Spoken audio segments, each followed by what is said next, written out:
And it's a beautiful late afternoon here in Tel Aviv, and I have the pleasure and honor to host Gary Zammit. Gary, good morning. Good morning. Thank you for having me here. Where are you calling in from? I'm calling in from Naples, Florida. It's about 70 degrees here, blue skies. Oh wow, just like the weather in Tel Aviv today. Okay, but it's supposed to rain tomorrow. But we don't have Miami. We don't have like Florida style rain. No, not at all. Um, your new book, Beyond Science: How People, Processes, and Systems Transform the Business of Life Science, was just published last week, and it shows leaders that success in drug and device development is more than science. And you've been 25 years at Clinilabs as founder and CEO. And you reveal how culture, resilience, and leadership combine with disciplined processes and enabling technology to drive progress in life science. I'm quoting directly from the book on Amazon. And we will start with we'll talk about four things: your journey, value creation, value capture, and three things you're really passionate about doing for your customers in the next year. And So let's start off by saying that my name is Danny Lieberman. I am the host of Life Sciences Today. This is episode number 49, so we're on fire. And Let's start with Gary telling us about your journey. How did that shape you as a leader, and how did that experience lead you to read the book Beyond Science? Well, my journey, my experience, as I wrote about in the book, really began when I was a a young PhD and working at a hospital. I worked at St. Luke's Roosevelt Hospital in New York City, and I was an assistant professor at Columbia University Medical School. And I started doing research early on in my career.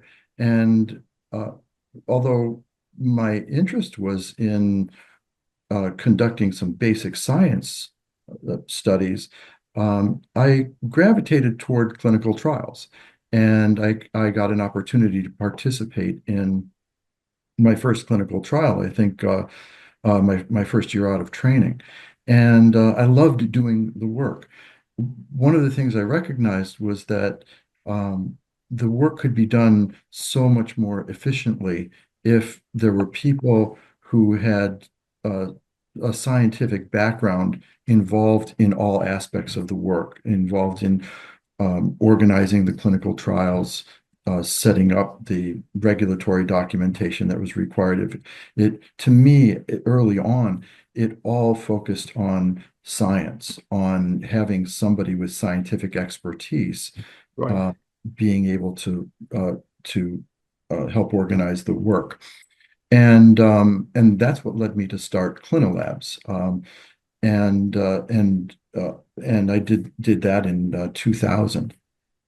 Um, and We were quite happily successful in our early years. The company grew quite quickly, but by 2008, um, or in 2008, the Great Recession really had a huge impact on us. A lot of customers that we had, they canceled their active projects. Some of them canceled projects that they had awarded to us that hadn't been started. Others delayed other projects. And We also were hit at that time by a change in the industry's perspective on CNS therapeutics. Mhm. My company, Clinilabs, is a full service CRO that focuses exclusively on the development of CNS drugs and devices to treat psychiatric and neurological disorders. And in around 2009, 2010, many companies, including big companies like Pfizer and GSK, decided that they didn't want to work in those indications anymore. So between the recession and industry pullback, our company went through a very challenging very challenging period. And uh, it, I would say by 2010, we had to downsize. We lost more than half of our workforce. It was a very stressful, very challenging time, and trying to sustain the company through that period and bring the company back was extremely difficult. Around 2014, I thought that the company was going to fold, and I was very, very, very worried. Um, but um, but uh, really, through some conversations with my wife, I had to approach her and let her know that I didn't think the company was going to survive, and this could have a significant financial impact on us, and it could bankrupt us literally. And my wife said, look, times can get tough, and that means you have to be tougher. You have to do something differently than what you're doing today to turn your company around. And it really made me think a lot about things. Um, and I did. And I really started thinking about what would turn this company around. And I have to say, by 2015, I stabilized the company. By 2016, the company was profitable again. And in the ensuing years, we've enjoyed really fantastic success. And last year in 2004, we completed a transaction with a private equity firm, which has now given us the capital and the resources to even grow and expand the company even further. So it's been, in that respect, it's been quite a journey. But I learned a lot of lessons along the way, and I think, and that's what led to me writing the book Beyond the Science, because where I started initially, focusing on science as being important to um, the work of a contract research organization, a CRO. Um, I also realized that it's not just about the science. It's really the trinity of people, processes, and systems that enable CROs and other life science companies to succeed in their endeavors. And And that and that's really core to the whole thing, right? That's the whole story because it's not the science, because the science comes and goes. So from your perspective at Clinilabs, and you've been through this roller coaster, so what's the most misunderstood people or process failure in clinical R&D? And how do you solve that problem? Or how do you create value? That's what really interests our readers, our listeners. How does Clinilabs create value by solving that most misunderstood people or process failure? um, what's the most misunderstood? I think one of the common problems or issues that I've seen over the years is that as people come together to work on development programs, whether they're developing a new drug or a new device, they tend to focus on the elements uh, of the clinical trial protocol or on elements of regulatory guidelines and compliance with regulatory guidelines, all of which are essential. But people tend to focus on that and forget that it takes people to be compliant with the guidelines. It takes people to follow the protocol. And the human factor component is often missing in how we plan and how we organize the work. Um, and I think one of the greatest um, one of the greatest things that people can do to contribute to the work is to focus on the human factor side, particularly the formation of teams and how teams function. There is no one individual that can develop a drug or device, and in fact, even a series of individuals, they can't develop a drug or a device, but a team can. And a series of teams really can. So to unleash the power of the team is tremendous, and that's what gets the work done. And that's the most misunderstood people failure in clinical R&D, team management. And that's your insight. And that's an amazingly simple but very powerful insight. So how does Clinilabs create value by solving the team management problem?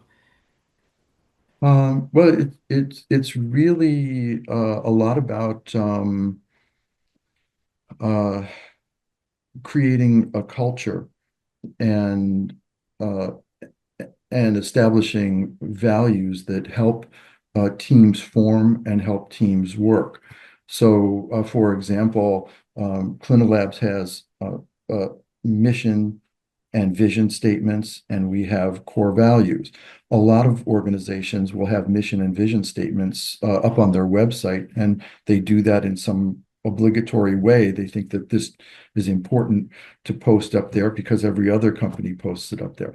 I don't think that this is just some obligatory posting. I think the mission and vision statements and the core values, these are words that you live by every day. And that these become your Bible. This is what anchors you every day. It what establishes the DNA of your company. And and through mission, vision, and values, you then establish what the corporate values are, what the team values are, and what the individual values are, and what goals need to be achieved at the corporate, team, and So individual level. having built that culture over 24 years, 25 years, so how do you take that and quantify that to sponsor? So a sponsor comes to you and say, I have a CNS trial, we're going to run the trial, you win the project. So how do you prove to sponsors that you've solved what you say is the central issue in CROs today, which is team management? So how do you quantify that and how do you prove that to your customer? Mhm. Well, there are a number of ways that we can prove that to the customer, and it relates to the team performance. So when your teams are effective, they they perform well. And we have key performance indicators that we can show to customers that relate to how quickly, how efficiently we work, how compliant we are in our work, whether we deviate from our standard operating procedures or not,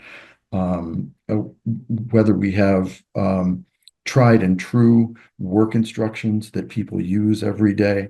Um, But Gary, and that's internal. So I mean, one of the biggest challenges in psychiatry is patient compliance. So can you show a metric to your customer that your patient compliance is better than your competitors, or for them doing it themselves internally because you have better team management?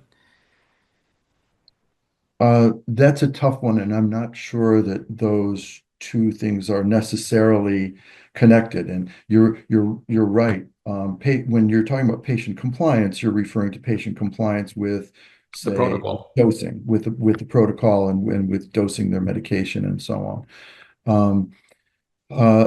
That's a challenge because there are many things that can be done to reinforce patient compliance. There are things that can be built into a protocol. For example,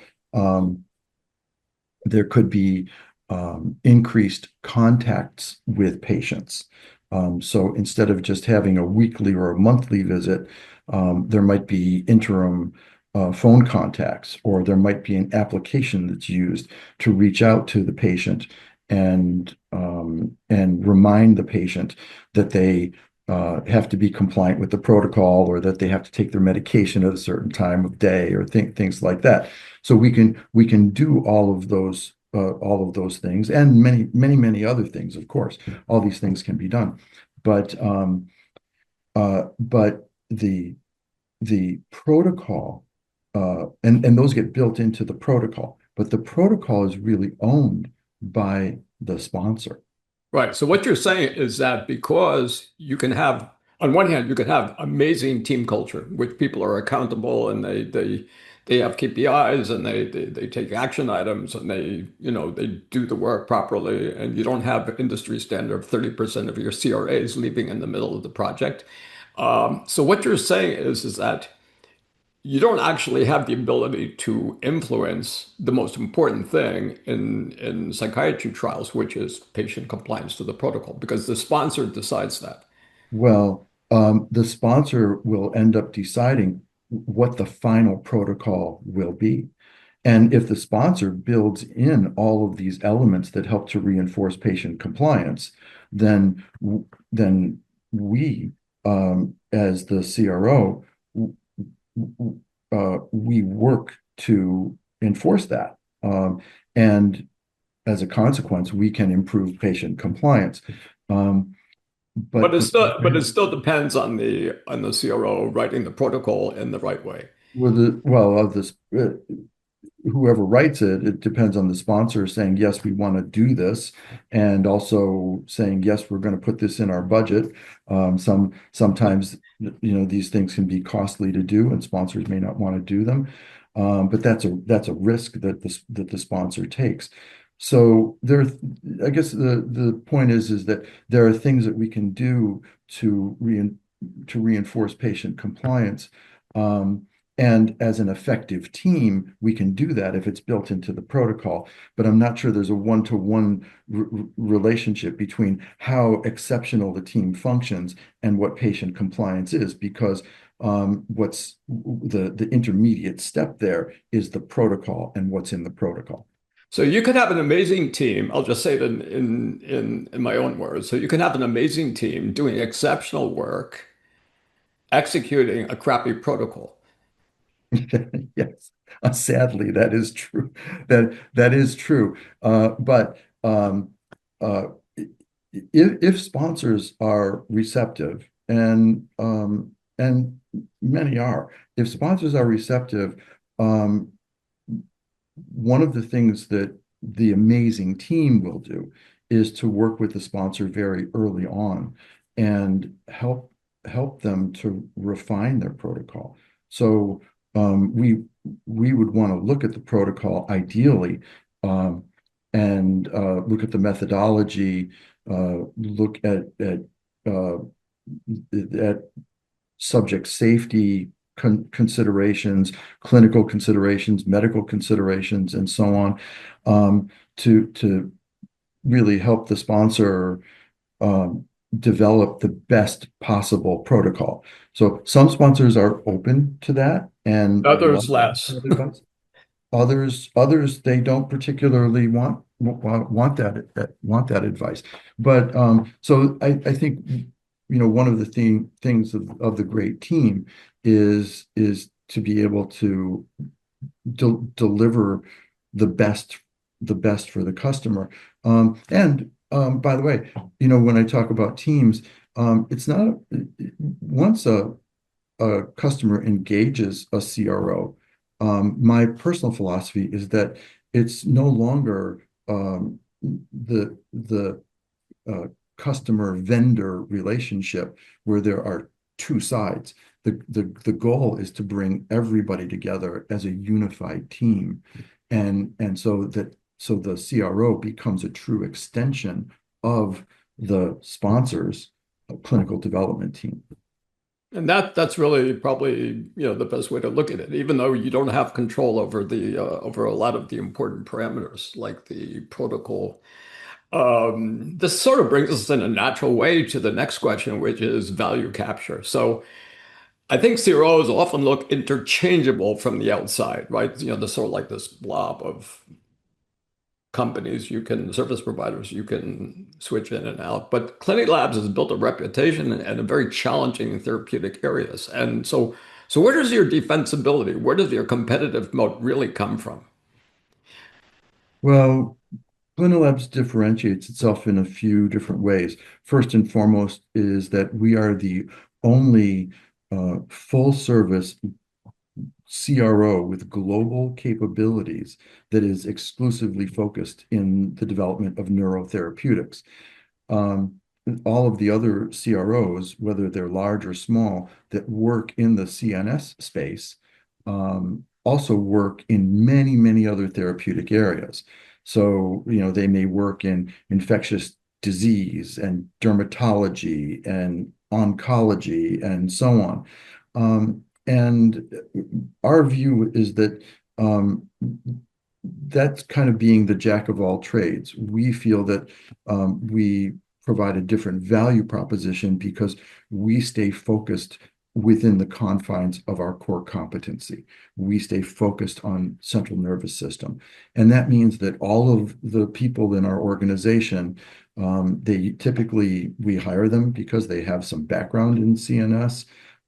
We support them, we train them. All the projects that they work on are CNS related, and they begin to develop an expertise. It's the thousands and thousands of hours of practice, whether you're a violinist, a football player, or somebody working in a CRO. It's the thousands and thousands of hours of doing that same thing that really make you a professional and make you highly differentiated and better.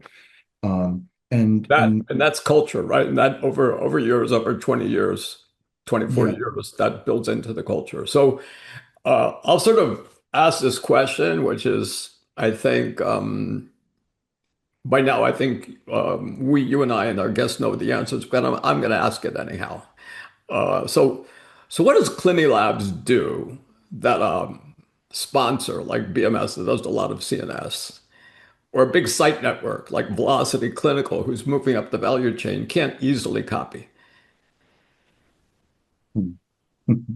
Um, what, well, um, it's a good question. I think what we do and what we have done is we've created a very unique organization that does stay focused on its core competency. Um, and a lot of organizations find that difficult to do. But in the context of staying focused on that competency, we've also created a corporate culture and an environment that is really grounded in a very clear mission, a very clear vision, and a very clear set of values. These are values that our employees, that our team really buys into, and it creates an environment that enables people to function well, to excel as individuals, to excel as team members, and it creates an environment that people want to work in. You commented earlier on uh, people on turnover rates and people leaving organizations. We have a remarkably low turnover rate. Um, uh, Once people are in our company, they tend to want to stay. We have employees who have been with the company almost since inception, because we create an environment that people really want to work in, an environment that enables them to fulfill their personal and professional objectives. Um, and it sounds easy, and I suppose a lot of Oh, people can just say the words, but to really do it, to really create that unique environment is very uh, challenging, and I don't think a lot of organizations can do it. yeah, I don't think so either. I worked for Intel for, back in the day, I was the Israel site telecom manager. I'm a tech guy basically, but so I think at one point in time, HR at Intel had this campaign, make Intel a fun place to work.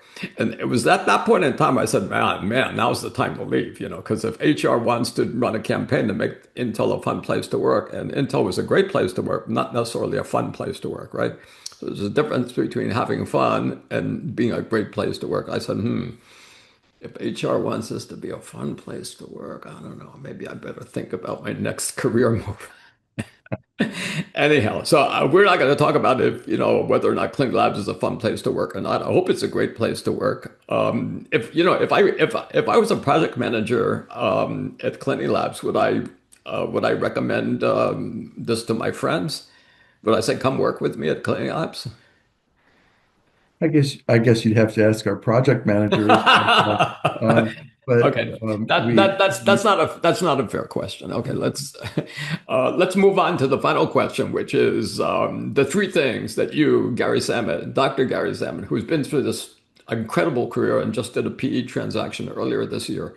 What are three things you want to do for your customers in the next 12 months? well, um, I think first and foremost, and I talk about this inside our organization all the time, is that we really want to delight our customers. We want our customers to enjoy the experience of working with us and be happy with the level of service and the level of quality that they get. Many pharma and biotech companies are not too happy with their CRO relationships, and we want them to have a very different experience when they come to us. We want that level of satisfaction. And I think that's, first and foremost what we would like to do for our customers. And I guess when you say three things, I think the second thing is really is to deliver on our promises. And that is that we need to deliver um, uh, high quality data um, in a prompt way, in a cost efficient way, and in a way that is compliant with regulatory guidelines, in a way that can withstand um, the scrutiny of a regulatory inspection.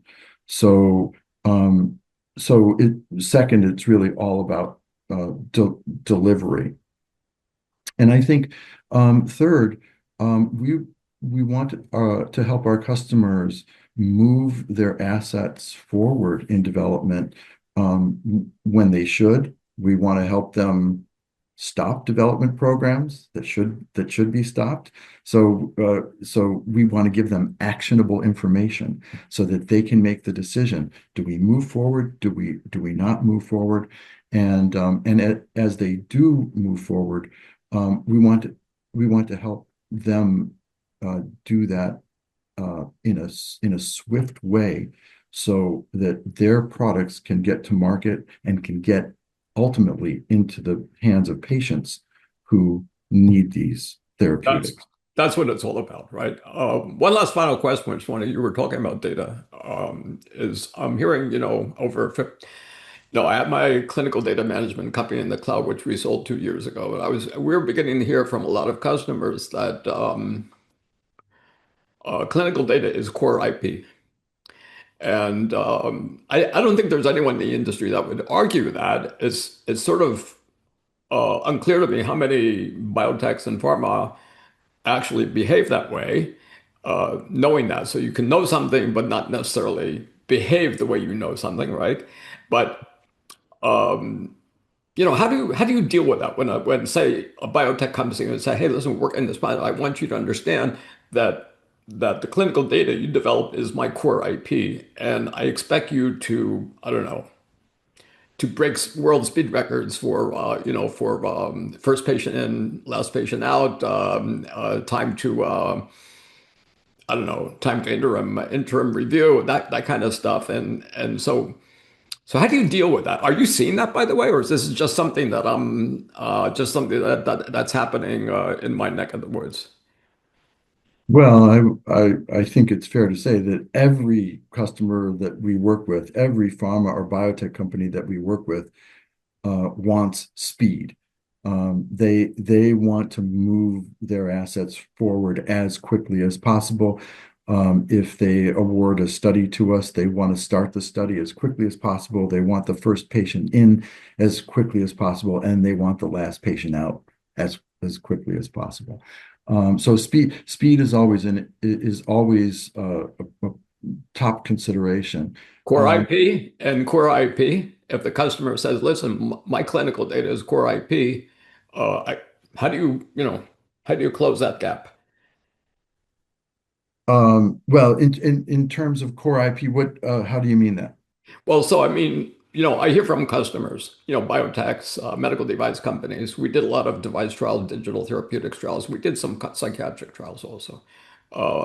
But we were hearing from our customers because that the clinical data that's collected during the trial and at the end of the trial is part of their core intellectual property. Mhm. And they expected we weren't the CRO, we were the data management people, right? We provide tech, but they expected an attitude by the CRO and the data management people that they should do everything they could to make sure that they have the highest, that their clinical data is core IP, that their core IP is timely and up to date, and that they respect it that way, as opposed to all the horror stories you sometimes hear in the industry where data is kind of like queries just kind of languishing in in traffic jams on the 405, that kind of stuff. Oh, oh no, I would have to say that uh, every project we do would fall within the scope of that core IP, with a focus on data accuracy, data thoroughness, data integrity, data quality, data compliance. What the work that we do, no matter how big or small a project or whatever phase we're doing it in, all of the work that we do is what's leading to that, hopefully that successful new drug application. So every I needs to be dotted, every T needs to be crossed, in order to help our customers achieve that goal. There's really uh, no room uh, uh, for negotiation on that. I get it. So it's been a great conversation. And I think if just one question I kind of came up right now out of the pulling it out of the hat, right? It was so if um, every new clinical leader could take one lesson from your book from day one of their career, what would you want that to be? Um, be passionate about what you do. Well, that's a good one. That's it. Because God knows, Lord knows, it's pretty hard the way to do it, isn't it? Yeah. Amazing. So it's been a great time talking to you, Gary. My name is Danny Lieberman. I'm the host of Life Sciences Today. And I've had the honor and the pleasure of hosting Dr. Gary Zammit, who is the founder and CEO of Clinilabs, who is a specialist, one of the leaders in CNS clinical development. Gary, thank you so much for sharing your experiences with our listeners. Thank you. It's a pleasure talking to you.